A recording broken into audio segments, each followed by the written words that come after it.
नमस्कार. TM26 K2 SKW या हळद लागवड तंत्रज्ञान अंतर्गत हे हळदीचं क्षेत्र आहे. TM26 K2 SKW म्हणजे की हळदीचं सुरुवातपासून तर कहाणीपर्यंतचं पूर्ण मार्गदर्शन या प्रोजेक्ट अंतर्गत आपण करतो. हा जो क्षेत्र आहे अनीस भैया पठाण राहणार काटा यांचा आहे. मागील वर्षी त्यांनी माझ्या पद्धतीने हळदचं खूप चांगलं उत्पादन घेतलं होतं.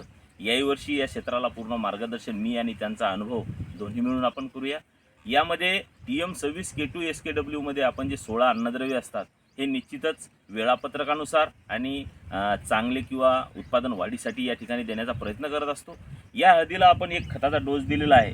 या हळदीमध्ये आपण सुरुवातीला जे काही NPK दिलेले आहेत सोबत मायक्रोन्यूट्रन असतील हे संतुलित प्रमाणात आणि वेळेनुसार दिलेले आहेत. यानंतरचा जो डोस देणार आहोत आपण की यामध्ये यारामिला कॉम्प्लेक्स असेल, अधिक जे काही न्यूट्रिशन असतील, सोबत एक स्प्रे असेल जे की आपल्याला कुठं पानावरती चट्टे आलेले दिसतात अशा पद्धतीतले जर आपल्याला कुठं करपा दिसत असेल तर या ठिकाणी फवारणीची गरज पडते. आपण ही फवारणी वेळेवर करून घेऊन निश्चित या प्लॉटला एकदम चांगलं उत्पादन येईल या हिशोबाने नियोजित करूया. माझ्यासोबत अनीस भैया आहेत. मी त्यांचं एक मनोगत आपल्याला ऐकवतो जे की कशा पद्धतीने त्यांनी नियोजन केलं. मी अनीस खान पठाण काटा.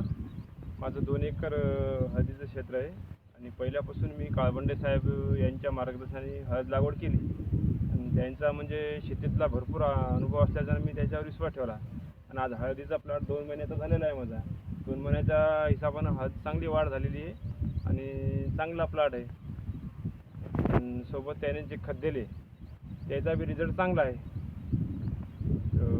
त्यांचा खताचं बी व्यवस्थित दिलं आणि त्याच्या मार्गदर्शनाला शेवटपर्यंत आपल्याला हे काम करायचं आहे आणि त्याच्या हिशोबानेच आपल्याला समजा उत्पन्न काढायचं आहे.